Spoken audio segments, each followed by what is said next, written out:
है इस वीडियो में कि किस तरीके से एक्रोमियोक्लेविकुलर जॉइंट का सबलक्सेशन एंड डिसलोकेशन होता है। लेट्स स्टडी कि एक्रोमियोक्लेविकुलर जॉइंट के आसपास कैसे लिगामेंट्स होते हैं। सबसे पहले अगर हम बात करें क्लैविकल की कि वो किस तरह स्कैपुला बोन के साथ अटैच होती है, और स्कैपुला की जो दो मेन प्रोजेक्शंस हैं, हम we have acromion and then we have the coracoid process, किस तरीके से क्लैविकल इनके साथ अटैच होती है। सो ये जो हमारा जॉइंट होता है एक्रोमियोक्लेविकुलर जॉइंट, यहाँ पे हमारा एक मेन लिगामेंट प्रेजेंट होता है which is known as the acromioclavicular ligament. इसके साथ क्लैविकल स्कैपुला के कोराकोइड प्रोसेस के साथ अटैच होती है with the help of the coracoclavicular ligaments, and then we have another connection between the acromion and the coracoid process जो कि कोरेको acromial ligament form करता है, जिसे हम कोरेको एक्रोमियल आर्च भी कहते हैं। So we will be discussing in detail about the acromioclavicular joint and its ligament. ये एक अनकॉमन इंजरी है। यूजुअली हम देखते हैं ये इंजरी नहीं होती है, और अगर होती है तो इसका जो मैकेनिज्म है, पेशेंट को जो ये इंजरी सस्टेन होती है वो तब होती है जब आउटर प्रोमिनेंस पे, शोल्डर के आउटर प्रोमिनेंस पे पेशेंट गिरता है। Fall on the outer prominence is one of the mechanism of this injury.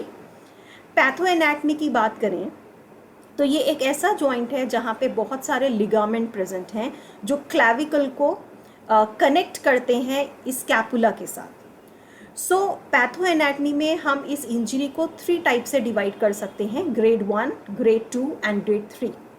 Grade 1 में क्या होता है कि एक्रोमियोक्लेविकल जो लिगामेंट है उसमें मिनिमल स्ट्रेन आता है एट द सेम टाइम जो ये जॉइंट है इसके कैप्सूल में। जैसे आप यहाँ इमेज में देख सकते हैं, there is as such no injury but there is some amount of strain in the acromioclavicular joint and its capsule. Grade 2 में क्या होता है, एक्रोमियोक्लेविकुलर लिगामेंट रप्चर हो जाता है, एट द सेम टाइम उसका कैप्सूल भी रप्चर होता है। जैसे कि यहाँ आप देख सकते हैं ग्रेड 2 में आप देख सकते हैं कि किस तरीके से रप्चर है। यहाँ पे एक क्लियर ब्रेक विजिबल है कि यहाँ पे acromioclavicular ligament along with its capsule break हो गया है, रप्चर हो गया है। ग्रेड 3 की अगर हम बात करें तो वो उसमें वैसे ही होता है जैसे ग्रेड 2 में होता है, but other than that there is a rupture of the coraco-clavicular ligaments, जैसे जो कि यहाँ अवेलेबल होते हैं coraco-clavicular ligament। सो ये एक डीपर लुक है जिसमें हम देख सकते हैं कि किस तरीके से एक्रोमियोक्लेविकुलर सेपरेशन हो रहा है, जहाँ पे हमारा एक्रोमियोक्लेविकुलर लिगामेंट तो इंजर्ड है, उसके साथ साथ हमारा कोरैकोक्लेविकुलर लिगामेंट्स भी इंजर्ड हो गए हैं। देन बात करते हैं इसके डायग्नोसिस की। कैसे हम पता लगा सकते हैं कि ये हमारा डिसलोकेशन या सबलक्सेशन यहाँ पे हो गया है एक्रोमियोक्लेविकुलर जॉइंट पर। The first is the history of fall. Patient हमेशा हमें हिस्ट्री देता है कि कोई गिरा था, वो चोट लगी थी, या फिर डायरेक्टली कोई चीज़ यहाँ आकर हिट हुई थी। एट द सेम टाइम वहाँ पर पेन होगा, पेशेंट विल कंप्लेन कि मुझे इस एरिया में स्वेलिंग भी है। और अगर हम पेशेंट को एग्जामिन करें तो हम देखेंगे स्वेलिंग के साथ साथ पेशेंट का जो अफेक्टेड एरिया है क्लेविकल का, स्पेशली जो लेटरल एंड है, वो कैसा हो जाता है, प्रोमिनेंट हो जाता है।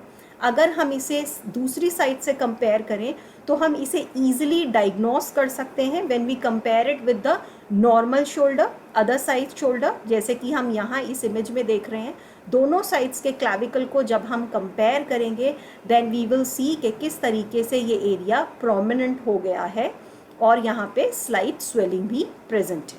So this is the back view कि किस तरीके से ये प्रोमिनेंट हो रहा है, और यहाँ पे एक किस तरीके से आपको एक डेप्थ मिल रही है साथ में। देन इन्वेस्टिगेशन के लिए हम एक्सरे कराते हैं जो कि हमारे डायग्नोसिस को फर्दर क्लियर कर देता है और हमारा डायग्नोसिस कंफर्म हो जाता है।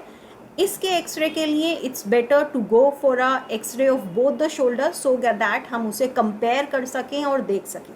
जैसे आप यहाँ इमेज में देख रहे हैं कि दोनों साइड के शोल्डर को का जो एक्सरे है वो कराया गया है, and we can see easily कि किस तरीके से यहाँ पे there is a dislocation of the acromioclavicular joint, coracoclavicular joint.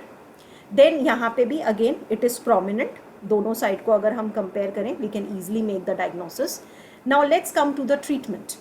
Treatment में if it is a grade 1 and grade 2 injury, grade 1 में जिसमें हमने देखा था that there is only a strain, और ग्रेड 2 में जिसमें हमने देखा था कि रप्चर हो रहा है, ऐसे केसेस में पेशेंट को हम कहेंगे कि आपने रेस्ट करना है इन अ ट्रायंगुलर स्लिंग.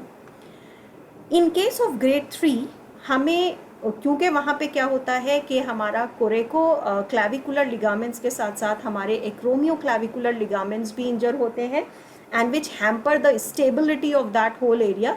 सो उसके लिए सर्जिकल रिपेयर हमें करना होता है. ग्रेड 1 ट्रीटमेंट में triangular sling after 3 to 4 weeks is replaced by the exercises, जो कि किसी भी फिजियोथेरेपी क्लिनिक पर जाकर कराई जा सकती हैं. एंड जो भी शोल्डर में स्टिफनेस स्लाइट आ जाती है उसे हम रिस्टोर कर सकते हैं and we will go back to our daily life routine. I hope you like the video.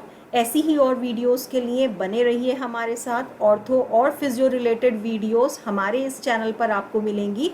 फिजियोजेन.